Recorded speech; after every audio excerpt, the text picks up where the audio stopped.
Hi, ನಾನು Sandeep from tech in Kannada. ಎಲ್ರಿಗೂ ಇವತ್ತಿನ ಭಾನುವಾರದ ಟೆಕ್ ನ್ಯೂಸ್ಗೆ ಸ್ವಾಗತ ಸುಸ್ವಾಗತ. ಬನ್ನಿ ಡೈರೆಕ್ಟಾಗಿ ಇವತ್ತಿನ ಟೆಕ್ ನ್ಯೂಸನ್ನು ಶುರು ಮಾಡೋಣ.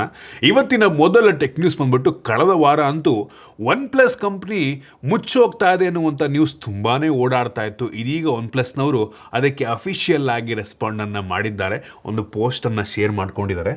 Recent unverified report claiming OnePlus is shutting down is false. ಅದು ತಪ್ಪು ಅನ್ನುವಂಥದ್ದನ್ನು ಅಫಿಷಿಯಲ್ ಆಗಿ ಅವ್ರು ಕನ್ಫರ್ಮ್ ಮಾಡಿದ್ದಾರೆ.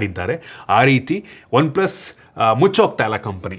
ಸೊ ಅದರ ಜೊತೆಗೆ ಇನ್ನೊಂದು ಪಾಯಿಂಟನ್ನು ಆ್ಯಡ್ ಮಾಡಿದ್ದಾರೆ. OnePlus India's business operations continues as normal ಅಂತ. ಆಪರೇಷನ್ಸ್ ಆಫ್ ಇಂಡಿಯನ್ ಬಿಸ್ನೆಸ್ಸು, ನಮ್ಮ ದೇಶದಲ್ಲಿ ಬಿಸ್ನೆಸ್ ನಾರ್ಮಲ್ ನಡೆಯುತ್ತೆ. ಗ್ಲೋಬಲ್ಲಾಗಿ ಏನಾಗ್ತಾ ಇದೆ ಹಂಗಾದರೆ? ಗ್ಲೋಬಲು ನಾರ್ಮಲ್ ಅಂತ ಹೇಳ್ಬೋದಾಗಿತ್ತಲ್ಲ ಅವರು. ಏನೋಪ್ಪ, ಮೋಸ್ಟ್ಲಿ ಗ್ಲೋಬಲಲ್ಲಿ ಏನೋ ತುಂಬ ದೊಡ್ಡ ಬದಲಾವಣೆ ಆಗ್ತಾ ಇರ್ಬೋದು. ಒಟ್ಟಿನಲ್ಲಿ ನಮ್ಮ ದೇಶದಲ್ಲಿ ಏನೂ ಚೇಂಜಸ್ ಇಲ್ಲ. ನಾರ್ಮಲಿ OnePlusನವರು ಅವ್ರ ಫೋನಲ್ಲಿ ಲಾಂಚ್ ಮಾಡ್ತಾರೆ, ಸರ್ವಿಸಲ್ಲಿ ನಾರ್ಮಲಿ ಸಿಗುತ್ತೆ. ಬಟ್ ಗ್ಲೋಬಲಲ್ಲಿ ಏನೋ ನಂಗೆ ಅನ್ನಿಸ್ತಂಗೆ ನಡೀತಾ ಇದೆ, ಆಯಿತಾ? ಏನಾಗುತ್ತೋ ಗೊತ್ತಿಲ್ಲ. ಸೊ ಇಂಡಿಯನ್ಸ್ ತಲೆ ಕೆಡಿಸ್ಕೊಬಿಡಿ, ನಮ್ಮ ದೇಶದಲ್ಲಿ OnePlus ಬ್ರ್ಯಾಂಡು ಕಂಟಿನ್ಯೂ ಆಗುತ್ತೆ. ಇನ್ನು ಮುಂದಿನ ಟೆಕ್ ನ್ಯೂಸ್ ಬಂದ್ಬಿಟ್ಟು, ಇನ್ಫೋಸಿಸ್ ಅವರು ಫೈನಾನ್ಷಿಯಲ್ ಇಯರ್ 2027 ಸುಮಾರು 20,000 ಗ್ರ್ಯಾಜುಯೇಟ್ಗಳನ್ನು ಕೆಲಸಕ್ಕೆ ತಗೋತಾರಂತೆ. ಏನೋ AI ಓರಿಯೆಂಟೆಡ್ ಕೆಲಸಕ್ಕೋಸ್ಕರ. ಈ ರೀತಿ ಅಫಿಷಿಯಲಾಗಿ ಆ CEO ಕನ್ಫರ್ಮ್ ಮಾಡಿದ್ದಾರೆ. ಇವ್ರದ್ದು ಅರ್ಥನೇ ಆಗಲ್ಲ. ಒಂದು ಕಡೆ AI ಬಂದಿರೋದ್ರಿಂದ ಕೆಲಸದಿಂದನೂ ತೆಗಿತಾವ್ರು ಒಂದು ಕಡೆ, ಇನ್ನೊಂದು ಕಡೆ ಆ AI ಕೆಲಸಕ್ಕೇ ಹೊಸ ಗ್ರ್ಯಾಜುಯೇಟ್ಗಳನ್ನ ತಗೋತೀವಿ ಅಂತಾರೆ. ಅದೇನು ಮಾಡ್ತಾರೋ ಗೊತ್ತಿಲ್ಲ. 20,000 ಕೆಲಸ ಕೊಡ್ತಾರಂತೆ. ಎಲ್ಲದನ್ನು ಕರ್ನಾಟಕದವ್ರಿಗೆ ಕೊಟ್ಬಿಡ್ತಾರಂತೆ. ನೀವು ಅನ್ಕೊಂಬೇಡಿ. ಹೌದು, ಇನ್ಫೋಸಿಸ್ ಕರ್ನಾಟಕದ ಕಂಪನಿ, ಕನ್ನಡದ ಕಂಪನಿ. ಹಂಗಂತ ನಮಗೆ ಕೆಲಸ ಸಿಕ್ಬಿಡುತ್ತೆ ಅಂತ ಅಂದ್ಕೊಂಡ್ರೆ ನಾವೇ ಮೂರ್ಖರು. ಅದರಲ್ಲಿ ಹಂಗನ್ನಿಸ್ತಂಗೆ 90% ಬೇರೆಯವ್ರಿಗೆ ಕೊಡ್ತಾರೆ, ಉಳಿದ 10%ಅಲ್ಲಿ ಕೊಡ್ಬೋದೇನೋ, ಅದು ಗ್ಯಾರಂಟಿ ಇಲ್ಲ. ಆ ರೀತಿ ಪರಿಸ್ಥಿತಿ ಬಂದು ಕೂತಿದೆ. ಇನ್ನು ಮುಂದಿನ ಟೆಕ್ ನ್ಯೂಸ್ ಬಂದ್ಬಿಟ್ಟು, ಅಮೆಝಾನ್ ಅವರು ಕೂಡ ಈ ವರ್ಷ ಜಾಬ್ ಕಟ್ಸನ್ನು ಮಾಡ್ತಾ ಇದ್ದಾರೆ. ಅಂದರೆ ಕೆಲಸದಿಂದ ತುಂಬ ಜನರನ್ನು ತೆಗಿತಾ ಇದ್ದಾರೆ. ಈ 2026ನೇ ಇಸ್ವಿಯಲ್ಲಿ 30,000 ಜನರನ್ನು ಕೆಲಸದಿಂದ ತೆಗೆಯುವಂಥ ಪ್ಲ್ಯಾನ್ ಮಾಡ್ಕೊಂಡವ್ರಂತೆ. ಸೊ ಈ ಒಂದು ಪ್ಲ್ಯಾನ್ನ ಮೊದಲನೇ ರೌಂಡು ಈ ವರ್ಷದ ಮೊದಲನೇ 2 ತಿಂಗಳಲ್ಲಿ ಆದರೂ ಆಗ್ಬೋದು. ಸುಮಾರು 16,000 ಜನರನ್ನು ಫೈರ್ ಮಾಡ್ತಾರಂತೆ. ಸೊ ಅದು ನಮ್ಮ ದೇಶ ಮಾತ್ರ ಅಲ್ಲ, ಗ್ಲೋಬಲ್ ಆಗಿ ಎಲ್ಲ ದೇಶಗಳಲ್ಲೂ ಇನ್ಕ್ಲೂಡ್ ಮಾಡ್ಕೊಂಡು 16,000 ತೆಗಿತಾರೆ. ನಮ್ಮ ದೇಶದಲ್ಲೂ ಕೆಲವು ಜನ ಅದರಲ್ಲಿ ಫೈರ್ ಆಗ್ಬೋದು. ಸೊ ಕೇರ್ಫುಲ್ ಆಗಿರಿ, ಹುಷಾರಾಗಿರಿ, ಬೇರೆ ಕೆಲಸಕ್ಕೆ ರೆಡಿ ಮಾಡ್ಕೊಳ್ಳಿ, ಆಯಿತಾ? ಸವಾಸಲ್ಲ ಗುರು. AI ಬಂದಮೇಲೆ ಎಲ್ರದ್ದು ಕೆಲಸ ಹೋಗ್ತಾ ಇದೆ. ಇನ್ನು ಮುಂದಿನ ಟೆಕ್ ನ್ಯೂಸ್ ಬಂದ್ಬಿಟ್ಟು, ಆಪಲ್ನವರು ಫೈನಲಿ ನಮ್ಮ ದೇಶಕ್ಕೆ ಆಪಲ್ ಪೇಯನ್ನು ತೊಗೊಂಬರ್ತಾ ಇದ್ದಾರೆ. ಈ ವರ್ಷದ ಕೊನೆಯಷ್ಟರಲ್ಲಿ ನಮ್ಮ ದೇಶದಲ್ಲಿ ಆಪಲ್ ಪೇ ಕೆಲಸ ಮಾಡೋಕ್ಕೆ ಶುರು ಮಾಡುತ್ತೆ. ಇಷ್ಟು ದಿನ ಇರಲಿಲ್ಲ, ಆಯಿತಾ? Mostly UPI enabled Apple Pay ಇದಾಗಬಹುದು. ಇದು ಬಂತು ಅಂದರೆ ಗ್ಲೋಬಲ್ ಪೇಮೆಂಟ್ಗೂ ಕೂಡ ನಂಗೆ ಅನ್ನಿಸ್ತಂಗೆ ತುಂಬ ಹೆಲ್ಪ್ ಆಗುತ್ತೆ ಅಂತ ಕಾಣುತ್ತೆ. ಫೈನಲಿ ಆಪಲ್ ಪೇ ನಮ್ಮ ದೇಶಕ್ಕೆ ಬರ್ತಾ ಇದೆ. ಇನ್ನು ಮುಂದಿನ ಟೆಕ್ ನ್ಯೂಸ್ ಬಂದ್ಬಿಟ್ಟು, ಗೂಗಲ್ ಜೆಮಿನೈನವರು IPLಗೆ ಸ್ಪಾನ್ಸರ್ಶಿಪ್ಪನ್ನು ಮಾಡ್ತಾ ಇದ್ದಾರೆ. ಸುಮಾರು 270 ಕೋಟಿಯ ಡೀಲ್ ಇದಾಗಿದೆ. ಸೊ ನೆಕ್ಸ್ಟು IPL ನೋಡಬೇಕಾದ್ರೆ ಗೂಗಲ್ ಜೆಮಿನೈದು ಅಡ್ವರ್ಟೈಸ್ಮೆಂಟು ಬೋರ್ಡ್ಸ್ಗಳೆಲ್ಲ ಕಾಣ್ಬೋದು. ಜರ್ಸಿ ಮೇಲೆ ಬಂದರೂ ಆಶ್ಚರ್ಯ ಪಡಬೇಕಾಗಿಲ್ಲ. ಈ women's premier league actually ChatGPT sponsor ಮಾಡಿತ್ತು, ಆಯಿತಾ? ಮೋಸ್ಟ್ಲಿ ಅವ್ರ ಹತ್ರ ಜಾಸ್ತಿ ಬಡ್ಜೆಟ್ ಇರಲಿಲ್ಲ ಅಂತ ಕಾಣುತ್ತೆ.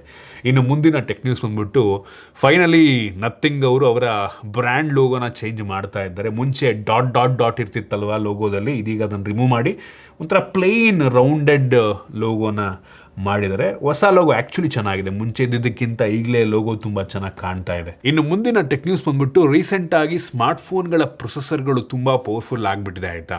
ಮೀಡಿಯಾಟೆಕ್ಕಿಂದು ಡೈಮೆನ್ಸಿಟಿ 9500 ಪ್ರೊಸೆಸರ್ ಆಗಿರ್ಬೋದು, ಸ್ನ್ಯಾಪ್ಡ್ರ್ಯಾಗನ್ 888 Gen 5 ಆಗಿರ್ಬೋದು, ಅಥವಾ ಆಪಲ್ಲಿಂದು ಬಯೋನಿಕ್ A19 Pro ಪ್ರೊಸೆಸರ್ ಆಗಿರ್ಬೋದು. ಎಲ್ಲ ಕೂಡ ತುಂಬ ಪವರ್ಫುಲ್ ಆಗಿರುವಂಥ ಪ್ರೊಸೆಸರ್ಗಳು. Laptop level ಪರ್ಫಾರ್ಮೆನ್ಸನ್ನು ಸ್ಮಾರ್ಟ್ಫೋನಲ್ಲೇ ಕೊಡ್ಬೋದಾದಂಥ ಪ್ರೊಸೆಸರ್ಗಳು. ಇದ್ರದ್ದು ಆ್ಯಕ್ಚುಲಿ ಗೀಕ್ ಬೆಂಚ್ ಸ್ಕೋರ್ ನಾವು ಕಂಪೇರ್ ಮಾಡೋದಕ್ಕೆ ಹೋದರೆ ರೀಸೆಂಟಾಗಿ ರಿಪೋರ್ಟ್ ಬಂದಿದೆ.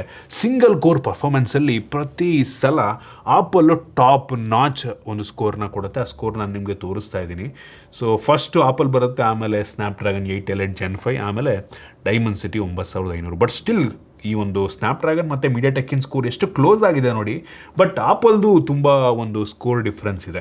ಇನ್ನು ಮಲ್ಟಿ ಕೋರಿಗೆ ಬಂತು ಅಂತ ಅಂದರೆ ಫಸ್ಟ್ ಪ್ಲೇಸ್ಗೆ ಸ್ನ್ಯಾಪ್ಡ್ರ್ಯಾಗನ್ ಬರುತ್ತೆ, ಆಮೇಲೆ ಮೀಡಿಯಾಟೆಕ್ ಬರುತ್ತೆ. ಲಿಟ್ರಲಿ ಆಪಲ್ದು ಬಯೋನಿಕ್ A19 Pro ಚಿಪ್ಗಿಂತ ಮಲ್ಟಿ ಕೋರ್ ಪರ್ಫಾರ್ಮೆನ್ಸು ಡೈಮೆನ್ಸಿಟಿ 9500 ಜಾಸ್ತಿ ಇದೆ, ಆಯಿತಾ? So unbelievable. ಪ್ರೈಸ್ ಕಂಪ್ಯಾರಿಸನ್ ಮಾಡೋದಕ್ಕೆ ಹೋದರೆ ಆ್ಯಕ್ಚುಲಿ ತುಂಬ ಚೀಪ್ ಅಂತ ಅಂದರೆ ಡೈಮೆನ್ಸಿಟಿ 9500 ಅಫೋರ್ಡಬಲ್ ಆಗಿ ಸಿಗೋದು. ಸ್ನ್ಯಾಪ್ಡ್ರ್ಯಾಗನ್ 888 ಇರೋದ್ರಲ್ಲೇ ತುಂಬ expensive. So but still price to performance ನಾವು ನೋಡೋದಕ್ಕೆ ಹೋದರೆ ಡೈಮೆನ್ಸಿಟಿ 9500 ಅನ್ಬಿಲಿಯಬಲ್, ಆಯಿತಾ?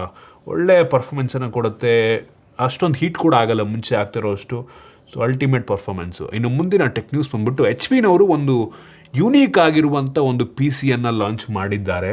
ಇದರ ಸ್ಪೆಷಾಲಿಟಿ ಏನಪ್ಪ ಅಂತ ಅಂದರೆ ನಿಮಗೆ ಕೀಬೋರ್ಡ್ನಲ್ಲೇ ಪಿ ಸಿ ಇರುತ್ತೆ. ಕೀಬೋರ್ಡಲ್ಲಿ ಕ್ರೇಜಿ ಗುರು, ಕೀಬೋರ್ಡಲ್ಲೇ ಪ್ರೊಸೆಸರು, ರ್ಯಾಮು, ಸ್ಟೋರೇಜ್ ಎಲ್ಲ ಅದರಲ್ಲೇ ಇರುತ್ತೆ. ನೀವು ಕೀಬೋರ್ಡಿಂದ HDMI ಕನೆಕ್ಟ್ ಮಾಡ್ಕೊಂಡು ಮಾನಿಟ್ರಿಗೆ ಹಾಕೊಂಡ್ರೆ ಸಾಕು, ಒಂದು ವೈರ್ಲೆಸ್ ಮೌಸ್ ಇಟ್ಕೊಂಡ್ಬಿಟ್ರೆ ಮುಗೀತು. ಬೆಂಕಿ ಗುರು ಅಲ್ವಾ?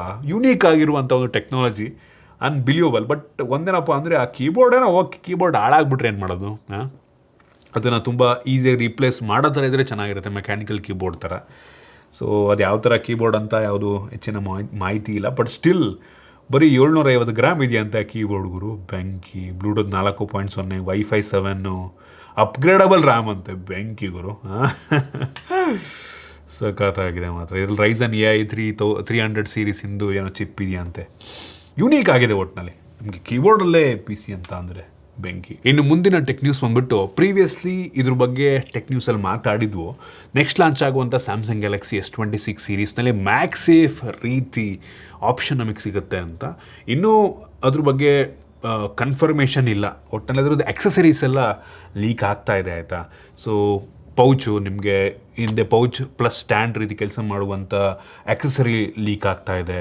ಮತ್ತು ಅದ್ರದ್ದು ಪವರ್ ಬ್ಯಾಂಕ್ ಕೂಡ ಬರ್ಬೋದು, ಗೊತ್ತಿಲ್ಲ. ಇದು ಬ್ಯಾಕ್ ಕವರಿಗೆ ಆ ಒಂದು ಏನೋ ಮೆಟಾಲಿಕ್ ಮ್ಯಾಗ್ಸೇಫನ್ನು ಆ್ಯಡ್ ಮಾಡ್ತಾರೆ, ಅಥವಾ ಫೋನಲ್ಲೇ ಆ ಮ್ಯಾಗ್ಸೇಫು ಇಂಟಿಗ್ರೇಟ್ ಆಗಿರುತ್ತೆ ಅಂತ ಇನ್ನೂ ಇನ್ಫಾರ್ಮೇಷನ್ ಇಲ್ಲ, ನೋಡಬೇಕು. ಸೊ ಫೋನಿಗೆ ಆಗಿಬಿಟ್ರೆ ಚೆನ್ನಾಗಿರುತ್ತೆ, ಆರಾಮಾಗಿ ಆಕ್ಸೆಸರೀಸನ್ನು ನಾವು ವಿತೌಟ್ ಬ್ಯಾಕ್ ಕವರ್ ಯೂಸ್ ಮಾಡ್ಬೋದು. ಸೊ ಇದು QI 2 ರೆಡಿ ಅಂತಂದರೆ ಕ್ವಿಕ್ ಚಾರ್ಜ್, ಅಂದರೆ ಫಾಸ್ಟಾಗಿ ಚಾರ್ಜ್ ಕೂಡ ಆಗುತ್ತೆ, ವೈರ್ಲೆಸ್ಸು. ಸೊ QI 2 ರೆಡಿ ಇರುತ್ತಂತೆ. ಸೊ ನೋಡೋಣ. 10,000 mAh ಯಾವುದೋ ಬ್ಯಾಟ್ರಿ ಬ್ಯಾಕ್, ಅಂದರೆ ಮ್ಯಾಗ್ಸೇಫ್ ರೀತಿ ಬ್ಯಾಟ್ರಿ ಪವರ್ ಬ್ಯಾಂಕನ್ನು ಕೂಡ ಲಾಂಚ್ ಮಾಡ್ತಾರಂತೆ, ನೋಡಬೇಕು. ಇನ್ನು ಮುಂದಿನ ಟೆಕ್ ನ್ಯೂಸ್ ಬಂದ್ಬಿಟ್ಟು ನೆಕ್ಸ್ಟ್ ಫೋನ್ ಅಂತ ಒಂದು ಹೊಸ ಫೋನ್ ಬ್ರ್ಯಾಂಡ್ ಬರ್ತಾ ಇದೆ. ಇದರದ್ದು ಯುನೀಕ್ ಫೀಚರ್ ಏನಪ್ಪ ಅಂದರೆ ಈ ಫೋನ್ ಒಳಗಡೆ ನಮಗೆ ಲಿನಿಕ್ಸ್ ಸಿಗುತ್ತೆ, ಆ್ಯಂಡ್ರಾಯ್ಡ್ ಸಿಗುತ್ತೆ, ಮತ್ತು ವಿಂಡೋಸ್ OS ಕೂಡ ಸಿಗುತ್ತೆ. ನೀವು ಈ ಫೋನನ್ನು HDMI ಮುಖಾಂತರ USB Type-C ಕನೆಕ್ಟ್ ಮಾಡಿ ಮಾನಿಟ್ರಿಗೆ ಹಾಕ್ಕೊಂಡ್ರೆ ನೀವು ವಿಂಡೋಸ್ PC-ಯನ್ನು ಫೋನಿಂದ ಯೂಸ್ ಮಾಡ್ಬೋದು. ಜೊತೆಗೆ ನಿಮಗೆ ಬೇಕು ಅಂದರೆ ಲಿನಕ್ಸ್ OS-ನ ಬೇಕಾದ್ರೆ ಯೂಸ್ ಮಾಡ್ಬೋದು, ಮತ್ತು ಅದರಲ್ಲೇ ಆ್ಯಂಡ್ರಾಯ್ಡ್ ಕೂಡ ಇರುತ್ತೆ. ಆ್ಯಂಡ್ರಾಯ್ಡ್ ಫೋನ್ ರೀತಿಯಲ್ಲೂ ಕೂಡ ನೀವು ಬೇಕು ಅಂದರೆ ಯೂಸ್ ಮಾಡ್ಬೋದು. ಒಂದು ರೀತಿ ನಮ್ಮ ಕೈಯಲ್ಲೇ ಒಂದು PC ಇದ್ದಂಗೆ, ಪೋರ್ಟಬಲ್ PC ಇದ್ದಂಗೆ, ಸಣ್ಣ ಒಂದು ಫಾರ್ಮ್ ಫ್ಯಾಕ್ಟ್ರಲ್ಲಿ. ಸೊ ಯುನೀಕ್ ಆಗಿರುವಂಥ ಒಂದು ಫೀಚರ್ ಅಂತ ಅನ್ನಿಸ್ತು. ಇದ್ರ ಆಲ್ರೆಡಿ ನೀವು ಪ್ರೀ ಬುಕ್ಕನ್ನು ಮಾಡ್ಬೋದು, ಆಯಿತಾ. ಅಪ್ರಾಕ್ಸಿಮೇಟ್ಲಿ 50,000 ರೂಪಾಯಿ ಇದೆ ಪ್ರೈಸು. ಸೊ ಸ್ಪೆಸಿಫಿಕೇಷನ್ ಓಕೆ ಅಷ್ಟಕ್ಕಷ್ಟೇ, ಬಟ್ ಫೀಚರ್ ಯೂನಿಕ್ ಅನ್ನಿಸ್ತು. ಆ್ಯಕ್ಚುಲಿ ಈ ಥರ ಒಂದು ಫೀಚರ್ನ ಬೇರೆ ಸ್ಮಾರ್ಟ್ಫೋನ್ ಬ್ರ್ಯಾಂಡ್ಗಳು ತುಂಬ ಈಸಿಯಾಗಿ ಮಾಡ್ಬೋದು, ಅದೇನು ತುಂಬ ಕಷ್ಟ ಅಲ್ಲ. ಏನೋ ಒಟ್ಟಿಗೆ ಫಸ್ಟ್ ಟೈಮ್ ಇವ್ರಿಗೆ ತೊಗೊಂಬರ್ತಿದ್ದಾರೆ. ಇದು ನಂಗೆ ಅನ್ನಿಸ್ದಂಗೆ ಎಷ್ಟು ಜನಕ್ಕೆ ಇಂಪ್ರೆಸ್ ಮಾಡುತ್ತೆ, ಎಷ್ಟು ಜನ ಇದನ್ನು ತೊಗೋತಾರೆ ಅನ್ನೋದೇ ಪ್ರಶ್ನೆ. ಏನಕ್ಕೆ ಆಬ್ವಿಯಸ್ಲಿ ಎಲ್ಲರ ಹತ್ರನೂ ಒಂದು PC ಲ್ಯಾಪ್ಟಾಪ್ ಇದ್ದೇ ಇರುತ್ತೆ. ಸೊ ಏನೋ ನೀವು ಹಳ್ಳಿಗಳಲ್ಲಿ ಕೆಲವು ಜನ ಅಂದರೆ, ಬಟ್ ಸ್ಟಿಲ್ ಎಕ್ಸ್ಪೆನ್ಸಿವ್ ಇದೆ. ಕಡಿಮೆ ದುಡ್ಡಾದರೆ ನೋಡಿ ನಮ್ಮ ಹಳ್ಳಿ ಜನಲ್ಲಿ ಸ್ಟೂಡೆಂಟ್ಸ್ಗಳಿಗೆಲ್ಲ ತುಂಬ ಹೆಲ್ಪ್ ಆಗೋದು. ಬಟ್ 50,000 ಇರೋದ್ರಿಂದ ಯೋಚನೆ ಮಾಡಬೇಕಾಗತ್ತೆ. ತುಂಬ ಜನ ಏನು ಗೊತ್ತಾ, ಈ ಹ್ಯಾಕರ್ಸ್ಗಳೆಲ್ಲ ಇರ್ತಾರಲ್ವ, ಅವರೆಲ್ಲ ರೂಟ್ ಮಾಡಿ ಫೋನ್ಗೆ ಈ ಥರ ವಿಂಡೋಸ್ ಎಲ್ಲ ಹಾಕ್ಬಿಟ್ಟು, ಈವನ್ iOS-ನು ಎಷ್ಟೋ ಸಲ ಆ್ಯಂಡ್ರಾಯ್ಡಿಗೆ ಇನ್ಸ್ಟಾಲ್ ಮಾಡಿರ್ತಾರೆ. ಆ ರೀತಿ ಎಲ್ಲ ತುಂಬ ಈಸಿಯಾಗಿ ಮಾಡ್ಬೋದು. ಒಟ್ಟಿನಲ್ಲಿ ಕಂಪ್ನಿಯವರು ಅಫಿಷಿಯಲಾಗಿ ಮಾಡ್ತಾವ್ರು ಒಟ್ಟಿಗೆ ಅಷ್ಟೇ. ಇನ್ನು ಮುಂದಿನ ಟೆಕ್ ನ್ಯೂಸ್ ಬಂದ್ಬಿಟ್ಟು ನೆಕ್ಸ್ಟ್ ಲಾಂಚ್ ಆಗುವಂಥ iPhone 18 Pro ಮತ್ತು 18 Pro Maxಲ್ಲಿ ನಾವೆಲ್ಲರೂ ಕೂಡ ಅನ್ಕೋತಾ ಇದ್ವು ಅಂಡರ್ ಡಿಸ್ಪ್ಲೇ ಕ್ಯಾಮ್ರಾ ಇರುತ್ತೆ ಅಂತ. ಸೊ ಇದೀಗ ಕನ್ಫರ್ಮ್ ಆಗಿದೆ, ಯಾವುದೇ ಅಂಡರ್ ಡಿಸ್ಪ್ಲೇ ಕ್ಯಾಮ್ರಾ ಇರೋದಿಲ್ಲ. ಡೈನಮಿಕ್ ಐಲ್ಯಾಂಡೇ ಇರುತ್ತೆ. ಬಟ್ ಡೈನಮಿಕ್ ಐಲ್ಯಾಂಡಿಂದು ಸೈಜನ್ನು ಸ್ವಲ್ಪ ಕಡಿಮೆ ಮಾಡ್ತಾರೆ, ಏನೋ 35% ಸೈಜ್ ಕಡಿಮೆ ಆಗುತ್ತಂತೆ. ಇನ್ಯಾವ ಕಾಲಕ್ಕೆ ಅಂಡರ್ ಡಿಸ್ಪ್ಲೇ ಕ್ಯಾಮ್ರಾ ಐಫೋನಿಗೆ ಬರುತ್ತೇನೋ ಗೊತ್ತಿಲ್ಲ. ಅಟ್ಲೀಸ್ಟ್ ಪಂಚೋಲ್ ಕ್ಯಾಮ್ರಾ ಏನಾದ್ರು ಇದ್ದಿದ್ರೆ ಓಕೆ ಅನ್ನಿಸ್ತಿತ್ತು. ಸೊ ಡೈನಮಿಕ್ ಐಲ್ಯಾಂಡ್ ಆ್ಯಕ್ಚುಲಿ ತುಂಬ ದೊಡ್ಡದಾಗಿರುತ್ತೆ. ಇನ್ನು ಮುಂದಿನ ಟೆಕ್ ನ್ಯೂಸ್ ಬಂದ್ಬಿಟ್ಟು ಟೊಯಾಟನವರು ಒಂದು ಹೊಸ EV ಎಲೆಕ್ಟ್ರಿಕ್ SUV-ಯನ್ನು ಲಾಂಚ್ ಮಾಡಿದ್ದಾರೆ. ಸಖತ್ತಾಗಿದೆ ಗುರು. ಅರ್ಬನ್ ಕ್ರೂಸರ್ ಎಬೆಲ್ಲಾ ಅಂತ ಏನೋ ಹೆಸರು ಡಿಫ್ರೆಂಟಾಗಿ ಇಟ್ಟವ್ರೆ.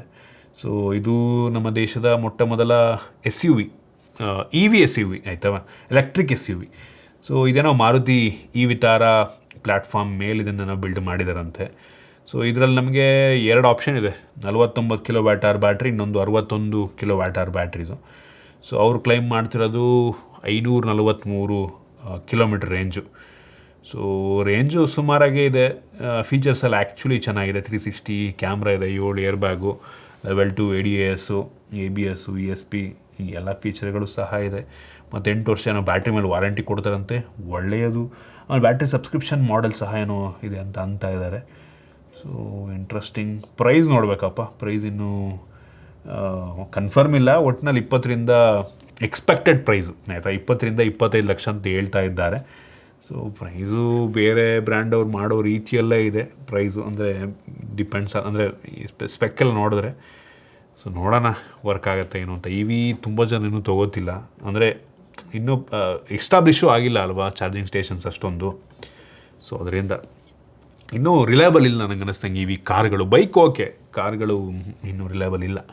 ಸೊ ಇದಿಷ್ಟು ಇವತ್ತಿನ ಟೆಕ್ ನ್ಯೂಸ್. ಐ ಹೋಪ್ ನಿಮಗೆ ಇವತ್ತಿನ ಟೆಕ್ ನ್ಯೂಸಲ್ಲಿ ಕೆಲವೊಂದು ಹೊಸ ವಿಷಯ ತಿಳೋಕ್ಕೆ ಸಿಕ್ಕಿದೆ ಅಂತ ಅನ್ಕೋತೀನಿ. ಇಷ್ಟ ಆಗಿದ್ದರೆ ಲೈಕ್ ಮಾಡಿ, ಶೇರ್ ಮಾಡಿ. ಇದೇ ರೀತಿ ನಮ್ಮ ಬೇರೆ ಬೇರೆ ವೀಡಿಯೋಗಳಿಗೆ ನಮ್ಮ tech in Kannada YouTube channel subscribe ಮಾಡ್ಕೊಂಡಿಲ್ಲ ಅಂದರೆ ಈಗಲೇ ಸಬ್ಸ್ಕ್ರೈಬ್ ಮಾಡ್ಕೊಳ್ಳಿ ಮತ್ತು ಬೆಲ್ ಐಕಾನ್ ಕೂಡ ಕ್ಲಿಕ್ ಮಾಡ್ಬೋದು. ಸಿಗೋಣ ಮತ್ತೆ ಮುಂದಿನ ವೀಡಿಯೋದಲ್ಲಿ.